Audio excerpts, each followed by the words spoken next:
So Rob, sorry, the advisory team was under communicating. No, they had too many face-to-face meetings. Oh, it So was the other way. the Okay, that's communication was just counterintuitive. fine. Yeah, so the communication was just fine. The client started picking on the face-to-face meetings.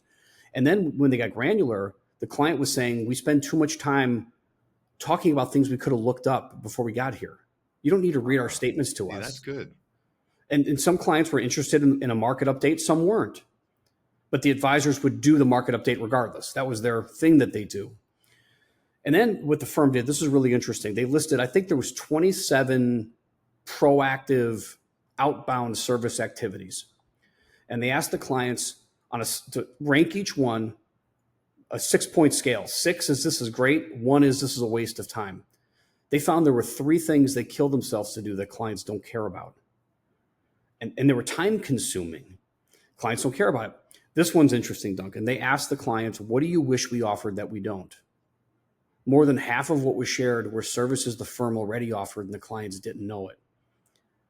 Right? So go back to hire and fire criteria. I outgrew my advisor. The new advisor has services the other one doesn't. So if you take a look at industry data, the last time I looked at the Cerulli data on this one, for wealthy clients, they expect to have input on their experience. They want the multidisciplinary relationship. And they want that family CFO, the quarterback coordinator, what analogy you want to use. They want that. But the uptake is inconsistent with the state of desire. And it's usually, my hypothesis is the advisor has oftentimes some meaningless and irrelevant items on the service menu that weren't based on client feedback. They were based on something they heard somewhere. And the client wants to have conversations about family relationship management, wealth education, lifestyle, health, but we spend time face-to-face going over the markets and reading my statements to me.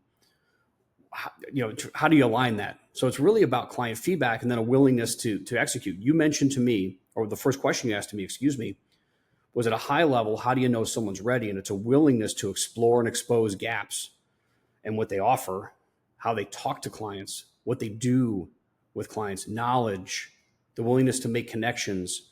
Wealthy clients care about the contact list more than anything else. So as it relates to service, my guess is most advisors are doing the right things to satisfy clients, but the finer point comes from being in a position to solicit that feedback and use it in a way to make sure that what the service and services offered are meaningful and relevant to the target audience, so it really feels like a tailored experience. And then when you call it something, now your process is probably more about investments or financial planning, but that's when it really begins to take hold.